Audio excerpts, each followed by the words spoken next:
The mainstream media has completely failed us, not only in its lack of real opposition and pushback to the lies of this administration, but refusing to get deep into their cover ups. And I'm not just talking about Epstein, I'm talking about Donald Trump's health. It is so clear that the president is in cognitive decline, but never do I hear questions from the mainstream press about it, even when Donald Trump is showing us his decline to our faces every single day. And he did that today at a press event in which he had to ask his handlers to save him because his brain is so broken. We are going to get into it all, but before we do, if I could quickly ask you to leave a like on this video, and if you haven't already and you enjoy our channel, to hit that subscribe button because it goes a long way in supporting our work. Now, before we get into that clip, I want to start where Donald Trump did, of course, talking about himself and his ballroom. You know, we're building right behind us, we're building a ballroom. They've wanted a ballroom for 150 years. And I'm giving that honor to this wonderful place. I think we should do it. This was the ballroom, and this room holds 88 people, and the new one will hold 999 people, which is a difference. I say 999 because I didn't want to crack 1,000. I didn't want people to get concerned because that's getting big. But we're going to have we'll have the most beautiful ballroom in the country. It's going up, and for those that are interested, we got to get back to baseball. But you see the gold drapes? That's a knockout panel.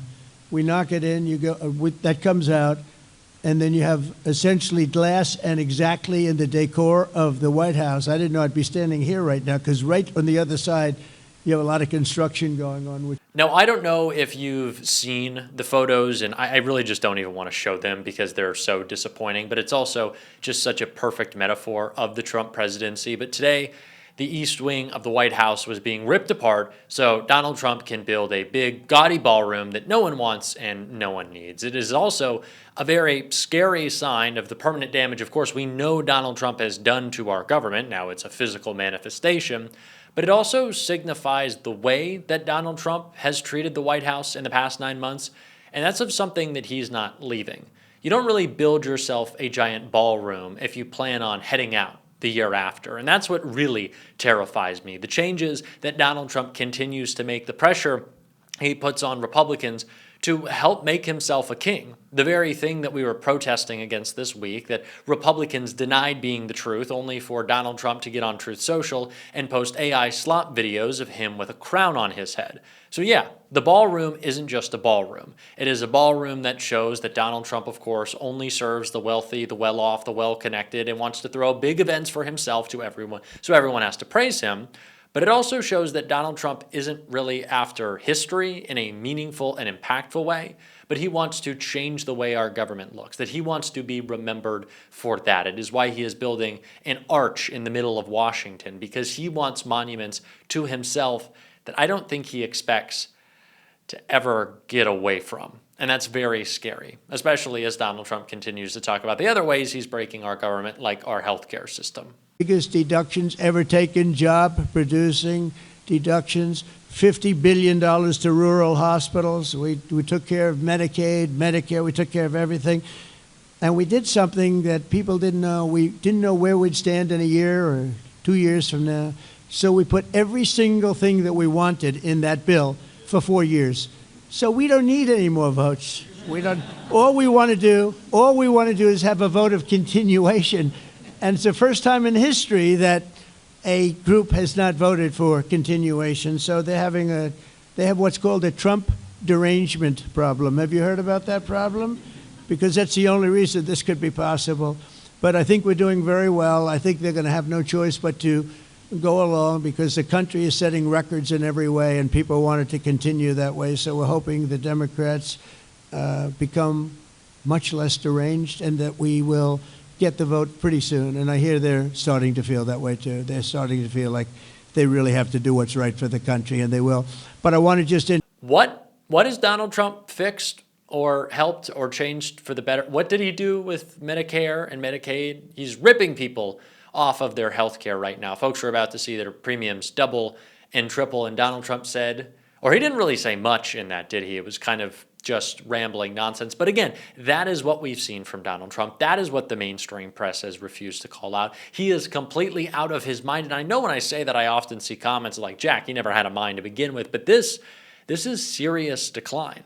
And even in the small moments, it's very obvious. Donald Trump is not cognizant of what's happening around him. Stephen Miller is clearly running things, and Donald Trump needs to lean on the help of his handlers, which is exactly what happened when Donald Trump, who recently appointed Herschel Walker to be a part of his administration as an ambassador, as he had to ask them this as the cognitive decline was clear. Career in the NFL, too, and he's a great person. And now he's going to be the ambassador. Come on, name the country, Herschel. He's going to be in the tough job.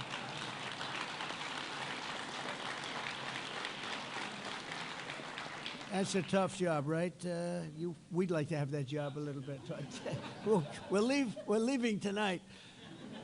Aaron Rupar tweeted this video saying, "Come on, name the country, Herschel. Trump seems to forget which country he named Herschel Walker the ambassador to." So Donald Trump's brain is so broken that it had to be saved by Herschel Walker, the vampire police officer guy who held up his fake badge in a debate and is maybe one of the best examples of CTE that we've ever seen. Like, Herschel Walker had to save Donald Trump. Donald Trump was like, I am stupid and I don't know what's happening. I know who I want to step in to save me, Herschel Walker.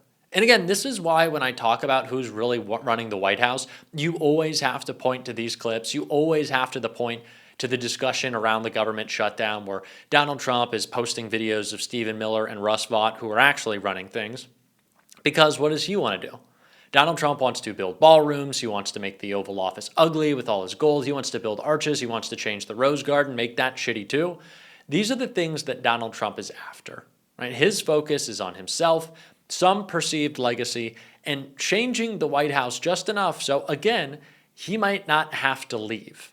That is what I think Donald Trump wants to do. Sure, Stephen Miller can be the disgusting individual he is and rip families apart with his illegal deportation plan.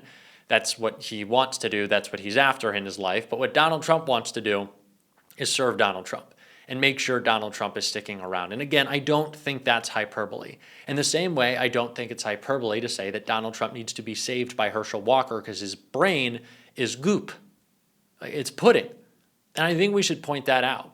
I love that whenever I read a headline from the Daily Beast about Donald Trump being an incompetent moron, it's always citing his age, the oldest president to ever be inaugurated. And not that being older means that you're out of it, but Donald Trump being out of it certainly means that you're out of it. And the mainstream press has refused to acknowledge this. I know Midas Touch has always, and for the past years, even when Donald Trump wasn't president while he was campaigning, explicitly said, Ben, Brett, and Jordy, that they want to cover every single moment of his obvious cognitive decline because the press wouldn't. It is important that we change the narrative, especially when presenting Donald Trump as he truly is, as weak, begins to erode this chokehold that he has on institutions willing to bend the knee, the ABCs, the law firms, the universities. If they see Trump for what he really is, someone losing lawsuits, losing public approval, and losing his mind, they are less likely to fall in line. What happened with Jimmy Kimmel? We spoke with our wallets and we beat them because we were better and because we're stronger and because Trump is weak. So we have to continue to make that case and talk about the double standard that the press affords Donald Trump, especially around some of the insane posting that he does that Nicole Wallace responded to right here. Mark, we begin with a study in contrast. Here are Presidents George W. Bush and President Barack Obama when confronted by public opposition to their policies. Democracy is a beautiful thing, and that people are allowed to express their opinion. I welcome people's right to say what they believe. I've listened to you. I heard you. I heard you. I heard you. All right? Now, I've been respectful. I let you holler. All right? So let me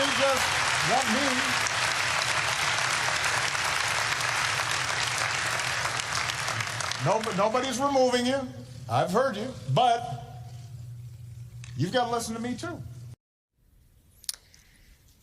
Believe me, no president likes to see the public turn out in large numbers against them and their agenda. But when it does happen, as you saw there, every one of them understands that it is the people's right to exercise free speech and to criticize their elected leaders at the top of their lungs. And that very thing is what makes America great. That is what makes America America. It's what makes us special all around the world. Until right now. Donald Trump showed the world what he thinks of the American people by literally broadcasting an image of himself pouring feces all over America and the American people. The No Kings protests clearly getting deep under Donald Trump's skin over the weekend. But more importantly, the protests show the contours of a new opposition in America, one led by the people. According to the organizers, 7 million people came out to protest Donald Trump on Saturday. More than 100,000 people marched in New York City. In Chicago, the march at one point stretched 22 blocks. But the protests were hardly confined to big cities in blue states. Here's what the No Kings protests look like in Anchorage, Alaska. Thousands of people taking to the streets. And the protests included people protesting from all walks of life. Here's what a U.S. Army veteran told a reporter at a protest in Oklahoma City. I was willing to die and lost a leg in a foreign country fighting for their rights. There's no way I'm bending the only knee I have left for a king here in America. I can't sit idly by why rights are trampled on and ignored, and people are pushed and treated like second-class citizens. Washington Post reports that efforts by Republicans in the last week to smear the protests ahead of the protests fell flat. Quote, Ezra Levin, co-founder of the liberal grassroots movement Indivisible, that has co-organized the No Kings rally, said that RSVPs had skyrocketed. He credited the increased interest in part to the Republicans' rhetoric about the rallies. Protesters told MSNBC in every city we covered that they felt an urgent need to stand up to the Trump administration. They're not going to intimidate us with tyrant talk. We are out here to stand up for this democracy. Do not cower to the fascism and the threats that are coming from D.C. That's what they want us to do, and they will only be successful in that if we remain silent. I'm very much opposed to all of the policies of Donald Trump. I don't think we need a king. We definitely don't need a dictatorship, and it's time for him to go. I am against everything that he says and does. This is the most American thing that you can do. Protest and speak for what you believe in. I am so tired of this double standard, and I am going to continue to call it out on the show. And if you want to support that, as always, you can hit that subscribe button, leave a like on this video. If you stuck around to the end, drop a blue heart in the comments. And if you want to support the show another way, you can click right here to subscribe to my Substack. Keep on fighting. Don't let them silence you. And until next time, I'll see you soon.